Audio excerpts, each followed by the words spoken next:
Grady Trimble, thank you so much. Joining us now to discuss House Freedom Caucus Chair, Maryland Congressman Andy Harris. Congressman, fantastic to see you. Are the Democrats truly mad? Because if they're going to put on a performance, just a suggestion to them, they might want to show relief and joy for people who will actually start getting paid and who will receive their food benefits and will be able to maybe reach their families over Thanksgiving, because all of this pain and suffering was caused by them. Do they realize that? They should. The bottom line is we could have done this 42 days ago.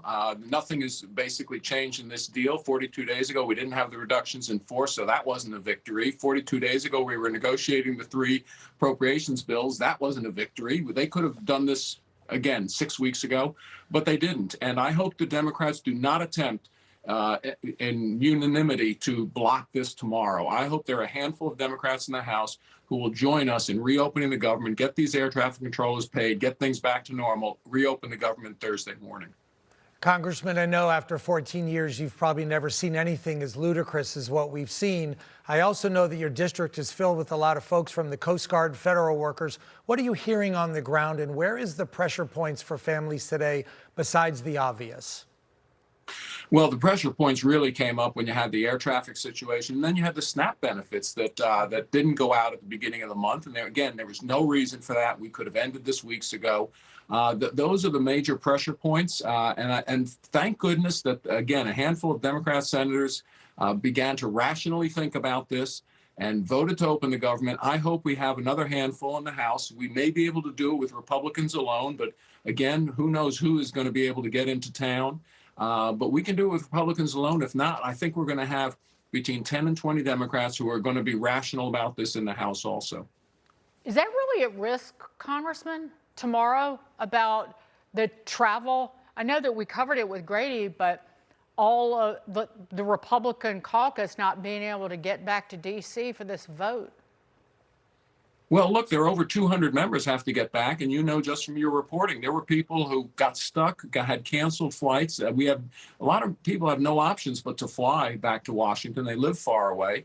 And we're hoping everybody gets back. They had 2 days notice. Yesterday, the speaker asked them to please start coming back. So I'm hoping everyone there, if everyone's there, we can do it on our own. But I do believe we're going to have a handful of rational Democrats join us tomorrow. Yeah, we know that this CR passage will get us through January. What happens after January? And are we going to be back into the same whirlwind again?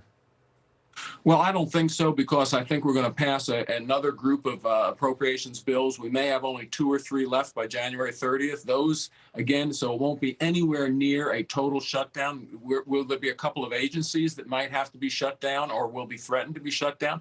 You know, ask the Democrats. The Republicans are not going to do it. We'll vote for a continuing resolution. But again, it gets much better by the end of January, because we're going to negotiate, as we did on the first 3 bills, many more of the remaining 9.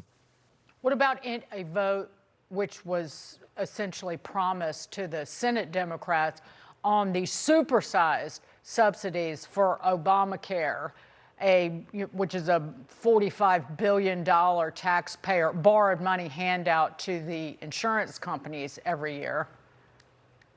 That's absolutely right. These Biden bonuses have to end. The bottom line is insurance companies are incredibly profitable, and that profit arose after Obamacare started. It got better for them after these Biden bonuses started flowing directly from the government into their coffers.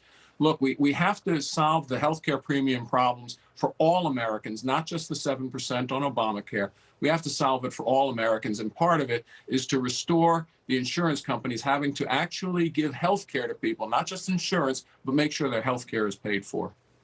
All right. Congressman, thank you very much for joining us.